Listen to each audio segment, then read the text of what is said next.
में कोई भी मनुष्य काम ही क्यों करेगा और ममता का त्याग कोई कर ही नहीं सकता है। इस तरह से जो भगवान के मत में दोष निकालता है, वो वास्तव में सर्व ज्ञान विमूढ़ है, वो संपूर्ण ज्ञान में मोहित है, अविवेकी है और उसका पतन निश्चित ही है।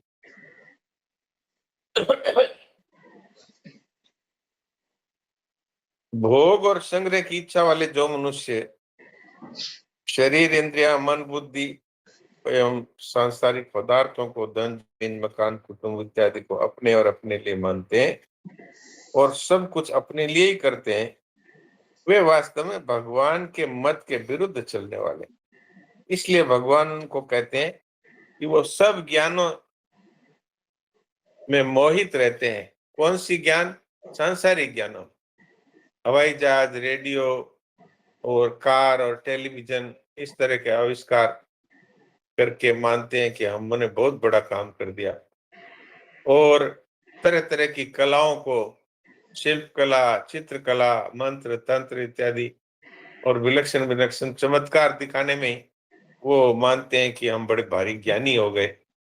तो वो वास्तव में सब मोहित अंतःकरण वाले अज्ञानी पुरुष है और अपने मारवाड़ी में कहते हैं चेत्ता बारो, तो भगवान यहाँ संस्कृत में कहते हैं अचेत से है, अर्थात उनमें चेता नहीं है। भगवान के मत का अनुसरण नहीं करने वाले मनुष्यों को क्या सत्य है, क्या असत्य है, क्या सार है, क्या असार है, क्या बंधन है, क्या मोक्ष है, क्या धर्म है, क्या अधर्म है, इस तरह का ज्ञान नहीं होता। वो पशुओं की तरह ही होते हैं। तो ऐसे लोग हैं, वो वास्तव में मोग आशा वाले, मोग कर्म वाले, मोग अर्थात व्यर्थ, व्यर्थ आशा, व्यर्थ ही कर्म और व्यर्थ ही ज्ञान वाले चेते बारे लोग हैं, अर्थात अचेत सर, ऐसे लोग हैं वो। तो उनका क्या होगा? विद्धि नष्टान। भगवान के मत के अनुसार नहीं चलते उन मनुष्यों को तो नष्ट हुए समझना चाहिए। नष्ट हुए का मतलब क्या है कि जन्म मरण के चक्कर में ही पड़े रहेंगे वो। तो वास्तव में सच्ची बात यह है कि भगवान ने जो बात कही है वो एक सार्वभौम सिद्धांत है। अब कोई ये समझे कि मैं तो अपने ही मत का अनुसरण करूंगा, तो वो वास्तव में अज्ञानी है, क्योंकि भगवान है, उनका मत ही सर्वश्रेष्ठ है और हमने अपने मत के अनुसार कार्य करके अनादिकाल से जन्म मरण के चक्र में पड़े रहने का ही तो काम किया है और जीते जी तो दुखी रहे, रोते रहे और मरने के बाद नीच योनियों में, नरकों में गए और फिर भी कृपा करके कृपालु भगवान कभी हमें मनुष्य बना देते हैं, तब फिर आकर के हम फिर उसी चक्र में, जन्म मरण के चक्र में ही पड़ जाते हैं। तो इसलिए भगवान कहते हैं भाई मेरे मत के अनुसार चलो तो तुम्हारा कल्याण हो जाएगा। अगर मेरे मत के अनुसार नहीं चलोगे तो राग द्वेष पूर्व कर्म करोगे और राग द्वेष मनुष्य के महान शत्रु हैं और इनके कारण से ममता, कामना और आसक्ति में आबद्ध होकर बार बार नीच योनियों, नरकों में पड़ते रहोगे। इसलिए भगवान ने कहा ऐसे मनुष्यों को नष्ट हुए समझो। तो इस तरह भगवान के मत के अनुसार न चलने से पतन हो जाता है, इसका क्या कारण है? तो भगवान 33वां श्लोक कहते हैं, सदृशम चेष्टते स्वस्या प्रकृतेर ज्ञानवानपि प्रकृतिम यान्ति भूतानि निग्रह किं करिष्यति। सदृशम चेष्टते स्वस्याः, संपूर्ण प्राणी अपने स्वभाव के अनुसार, अपनी प्रकृति के अनुसार चेष्टा करते हैं। ज्ञानी महापुरुष भी अपनी प्रकृति के अनुसार चेष्टा करते हैं। तो वास्तव में मनुष्य को अपनी प्रकृति सुधारनी चाहिए। इसमें कोई ये समझे कि प्रकृति चाहे कैसी हो, हम तो अपने मन के अनुसार ही करेंगे, तो वो वास्तव में अपना पतन स्वयं ही करता है। तो प्रकृति में यान्ति भूतानि कहते हैं कि हर एक मनुष्य भी अपने स्वभाव के अनुसार करता है। तो स्वभाव क्या है? स्वभाव है जो स्वतः ही हो रहा है, वो स्वभाव है। स्वभाव अर्थात प्रकृति। तो राग द्वेष पूर्वक जो स्वभाव है, वही वास्तव में सही स्वभाव है। अगर राग द्वेष पूर्वक कुछ भी करते हैं, तो वो वास्तव में मनुष्य का पतन करने वाला है। जैसे महाराज जी ने उदाहरण दिया है, किसी मित्र का पत्र आता है तो उसे हम राग पूर्वक पढ़ते हैं, और किसी शत्रु का पत्र आता है तो द्वेष पूर्वक पढ़ते हैं। तो ये पढ़ना हुआ राग द्वेष युक्त। और साधारण रूप से कोई हमने चलते हुए बोर्ड देख लिया, उसको पढ़ा, तो वो एक स्वतः ही पढ़ा जाने वाला, अर्थात उसमें एक प्रकृति जो जो राग द्वेष रहित है प्रकृति, तो प्रकृति में किसी तरह का राग द्वेष नहीं है। ये मनुष्य जब प्रकृति के शरीर, मन, बुद्धि इत्यादि को अपना मान लेता है, पदार्थों को अपना मान लेता है, तब उसमें राग द्वेष उत्पन्न होते हैं। लेकिन शुद्ध प्रकृति है, वो हमेशा ही निर्दोष है। जैसे प्रकृति के द्वारा ये तरह तरह की ऋतुएं बदलती है, सूर्योदय होता है, सूर्यास्त होता है, प्रकृति के द्वारा तिथियां आती है, बदलती है, ये सब का सब एक शुद्ध रूप से परिवर्तन हो रहा है। इसी तरह देखना, सुनना, सूंघना, स्पर्श करना आदि मात्र क्रियाएं दो तरह से हो सकती है। सिद्धांत से भी हो सकती हैं और राग द्वेष पूर्वक भी हो सकती हैं। राग द्वेष रहित जो है, वो वास्तव में निर्दोष है, और राग द्वेष युक्त जितनी क्रियाएं हैं वो सब दोषी हैं। इसलिए राग द्वेष पूर्वक होने वाली क्रियाएं मनुष्य को बांधती है। मनुष्य को चाहिए कि वो राग द्वेष रहित होकर केवल कर्तव्य की दृष्टि से सिद्धांत के अनुसार क्रियाएं करे। जैसे लोभी पुरुष सदा सावधान रहता है कि कहीं रुपए का घाटा न लग जाए, ऐसे ही साधक है वो सावधान रहता है कि कोई भी क्रिया राग द्वेष पूर्वक न हो। यद्यपि ज्ञानी महापुरुष के द्वारा इस सावधानी की आवश्यकता नहीं है, क्योंकि उन्हें अपने चेतन तत्व में अपनी स्थिति का अनुभव हो गया है, तो उनके शरीर के द्वारा स्वतः शुद्ध क्रियाएं होती रहती है। सारी क्रियाएं वास्तव में तो प्रकृति के द्वारा ही होती है, फिर भी अज्ञानी मनुष्य उनमें अपना संबंध जोड़ करके राग द्वेष से बंध जाता है, और ज्ञानी पुरुष है वो उनसे संबंध नहीं जोड़ता, इसलिए वो बनता नहीं।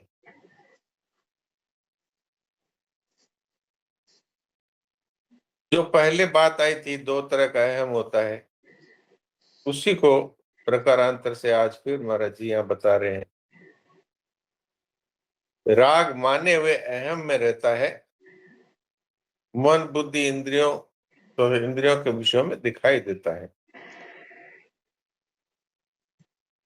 वास्तव में तो वो जो जड़ अहम है, जो मानव अहम है, उसमें रहता है, और इंद्रियों में और विषयों में दिखाई देता है। इंद्रिय से इंद्रिय से अर्थ है राग द्वेषो व्यवस्थित हो। राग और द्वेष दिखाई देते हैं इंद्रियों में, मन, बुद्धि में और इंद्रियों के विषयों में, लेकिन वास्तव में अहम में ही वो राग रहता है। अहम दो तरह का बताया है। एक अहम है जो हम स्वयं प्राकृतिक पदार्थों के साथ, शरीर इत्यादि के साथ अपने आप को जोड़ लेते हैं, ये अहम है, ये दोषी अहम है। और एक जड़ प्रकृति का धातु रूप अहम है। जैसे पंच महाभूत है, ऐसे ही वो अहम है। महाभूतानि अहंकारो बुद्धिरव्यक्तमेव च इंद्रियाणि देशैकं च पंचचेन्द्रिय गोचरा। तो ये जो धातु रूप अहम है, ये निर्दोष अहम है। तो महापुरुषों के द्वारा जो क्रियाएं होती है, सब इस धातु रूप अहम से, निर्दोष अहम से होती है। और जो अज्ञान से मोहित अंतःकरण वाले हैं, अर्थात शरीर संसार के साथ में अपना तादात्म्य मानते हैं, उनके द्वारा होने वाली सारी क्रियाएं वो तादात्म्य रूप अहम अर्थात बांधने वाले अहम से होती है, इसलिए उनको अज्ञानी कहा गया है। तो ये मूल बातें आपकी सेवा में रख दी। अब कोई विशेष बात है तो चलाइए।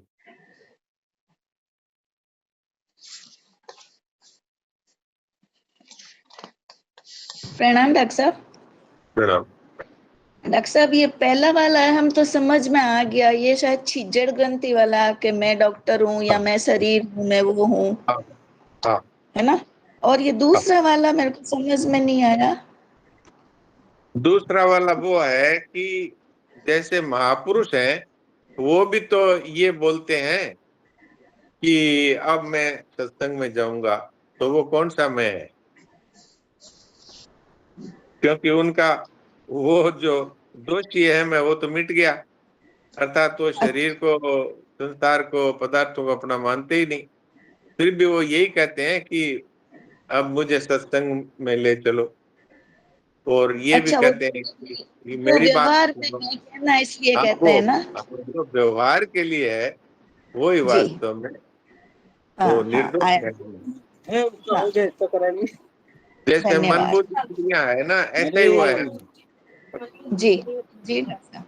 अरे हमको नारायण गृह चक्कर कराना है, वो उसी से करेंगे मशीन से। आगे होगा, आगे मुंडे। नारायण नारायण। हम डॉक्टर साहब, प्रणाम, बोलिए। अजय जैसे ये 33वें श्लोक से ऊपर पहले संबंध में जो बात आई, भगवान के मत के अनुसार कर्म न करने से मनुष्य पतन हो जाता है। हाँ ठीक है, पतन हो जाता है, वो बात तो है। अभी समझो अपन कोई दो व्यक्तियों को या दो बच्चों को अपन ये सब बात बताते हैं सिद्धांत की ओर की, उसमें से हाँ एक तो बात पकड़ लेता है तुरंत और उसके अनुसार चलना भी चालू हो जाता है, बात मानना भी चालू कर देता है। और एक हाँ बच्चे पे बिल्कुल असर नहीं पड़ता है उसका, अपन कितना भी हाँ बोले तो हाँ इसके पीछे क्या पूर्व जन्म के संस्कार वगैरह का वो रहता है कि क्या है ऐसा? एक बात हाँ, मान लेता बिल्कुल। है, इस पे लग जाता है, और एक नहीं लगता है, ऐसा? हाँ, बिल्कुल ऐसा है कि पूर्व जन्म में जिसने साधन किया हुआ है, वो किया हुआ साधन हम तो सोचते हैं वो तो मर गया, तो अब वो तो साधन उस मरने के साथ ही खत्म हो गया। ऐसा नहीं है, क्योंकि ये साधन है, ये सत है, सत। ये इसलिए सत का कभी अभाव नहीं होता। इसलिए आप देखेंगे कि कुत्तों में भी, हम रात में जैसे गांव में हम लोग जाते थे, सुबह 4 बजे उठ करके गांव से बाहर जंगल में शौच इत्यादि के लिए, तो हम देखते थे कि गली में कुत्ते चुपचाप बैठे रहते थे। उनमें से कुछ कुत्ते ऐसे थे जो हम पास से निकलते तो हमें देखते भी थे, लेकिन वो कुछ नहीं करते थे। और कुछ कुत्ते ऐसे थे जो भौंकते थे, और कुछ कुत्ते ऐसे थे जो काटने को दौड़ते थे। तो वो स्वभाव पूर्व जन्म से लेके आए हैं। शरीर तो कुत्ते का मिल गया, लेकिन उनके स्वभाव संस्कार जो पहले के थे वो पड़े।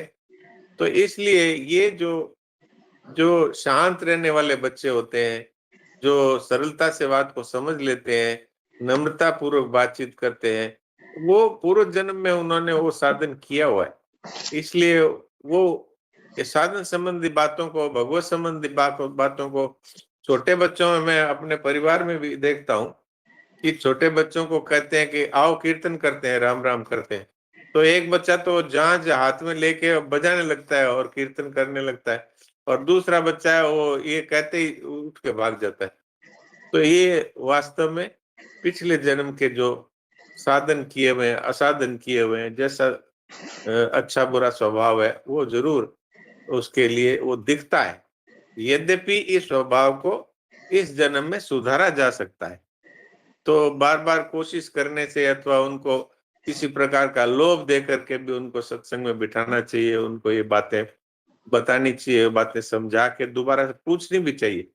कहानी के रूप में भी भक्तों की कथाएं उनको सुनानी चाहिए, और बाद में उनसे पूछनी चाहिए कि ये भक्तों की कथा मैं दोबारा तुमसे सुनूंगा, तो इस तरह से, और इसके लिए तुमको ये टॉफी दूंगा, या इस तरह से उनको लोभ दे करके और प्रेम पूर्वक उनको समझाया जाए, तो धीरे धीरे उनके स्वभाव में सुधार आ जाता है।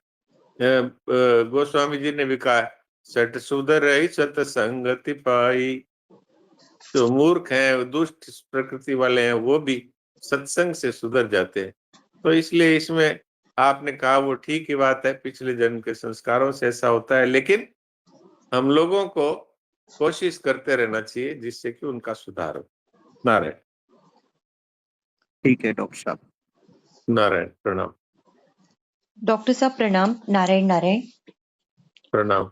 डॉक्टर साहब, ये प्रकृति में क्रियाएं अपने आप हो रही है, इस विषय में जब पढ़ने के बाद मैं घर में काम करते समय इसको अप्लाई करती रहती हूँ। तो डॉक्टर साहब, जो पास्ट में हो चुका और होने वाला है, उसमें मुझे क्वेश्चंस आते रहते हैं। जैसे अभी मैं आपसे बात कर रही हूँ, तो मुझे लगता है कि ये प्री डिसाइडेड है क्या पहले से? ये प्रकृति में अपने आप क्रिया हो रही, तो ये पहले से सब डिसाइडेड है ऐसे? जैसे मैंने उस दिन आपको कहा था एक एग्जाम्पल के द्वारा कि कोई चीज हो चुकी थी, तो मैंने वो अप्लाई किया कि भाई ये वाली क्रिया प्रकृति में नहीं होंगी, नहीं हुई तो मुझे इस चीज का दुख नहीं करना चाहिए, तो मुझे शांति मिली। अब जैसे जो वर्तमान में हो रहा है उसका तो स्वीकृति हो जाती है फिर भी, लेकिन जो भविष्य में होगा वो कैसे पहले से निर्धारित है, प्रकृति में हो रहा है ऐसे मैंने मान लिया। ये जो लिखा है मैंने मान लिया, लेकिन जब मैं प्रैक्टिकली उस चीज को सोचती हूँ तो मुझे कहीं ना कहीं प्रश्न आते हैं डॉक्टर साहब। देखिए, दो चीजों में आप कंफ्यूज हो रहे हैं। एक होता है करना, एक होता है होना। जो करना होता है वो तो हमारे हाथ में है, नहीं तो मनुष्य है, फिर पुरुषार्थ नहीं करेगा तो वो कैसे आगे बढ़ेगा। तो पुरुषार्थ करना तो हमारे हाथ में है, लेकिन उसका फल क्या होगा ये प्रकृति के हाथ में है, परमात्मा के हाथ में है। तो होना है वो प्रकृति और परमात्मा के द्वारा होगा, करना हमारे द्वारा होगा। तो करना हमारे हाथ में है इसलिए हम उसको सुधार सकते हैं, लेकिन होना हमारे हाथ में नहीं है इसलिए उसको नहीं सुधार सकते। तो इस बात को बहुत ही अलग अलग समझ लेना चाहिए।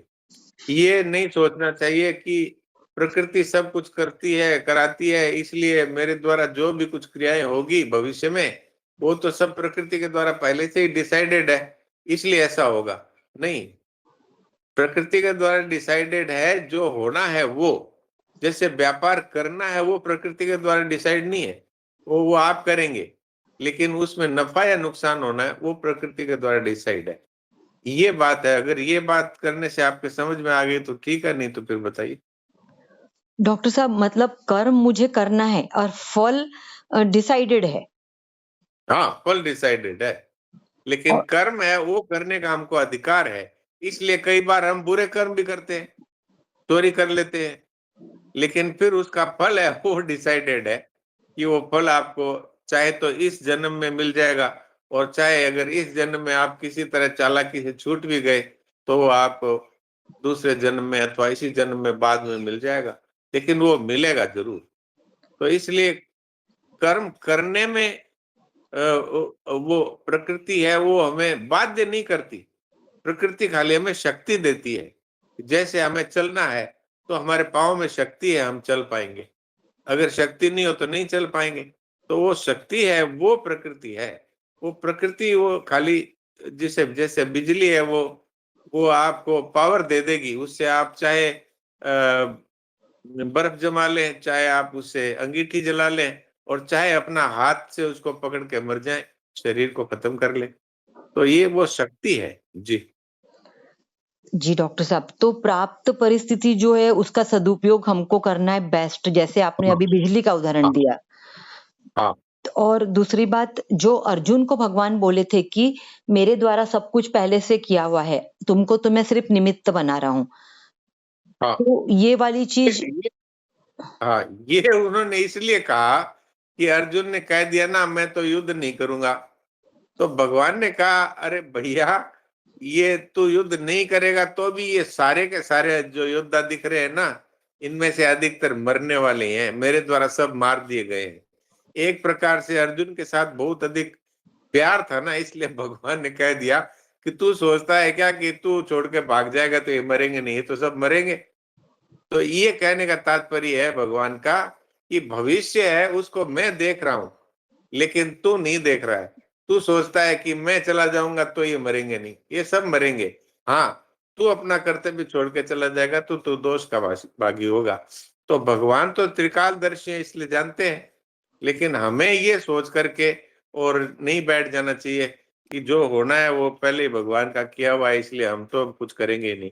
हमें तो अपने कर्तव्य का पालन करना है, निमित्त मात्र बनना है।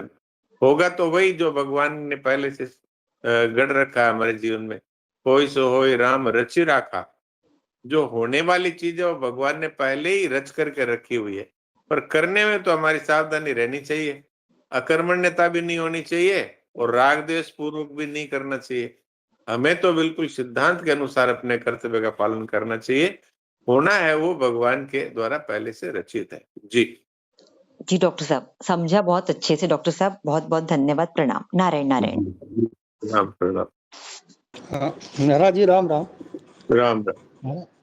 महाराज जी, करना विभाग जो है, करना विभाग में हम तो कर्म जानते हुए भी कि हम करता नहीं है, लेकिन कर्म करते हैं और उसका फल हमको इस जन्म में नहीं मिल पाया तो अगले जन्म में मिलता रहेगा। तो उस हिसाब से तो हम तो एक दिन में हजारों कर्म करते हैं महाराज जी, तो फिर इसका फल तो ऐसे आप पाते रहेंगे तो फिर कैसे होगा?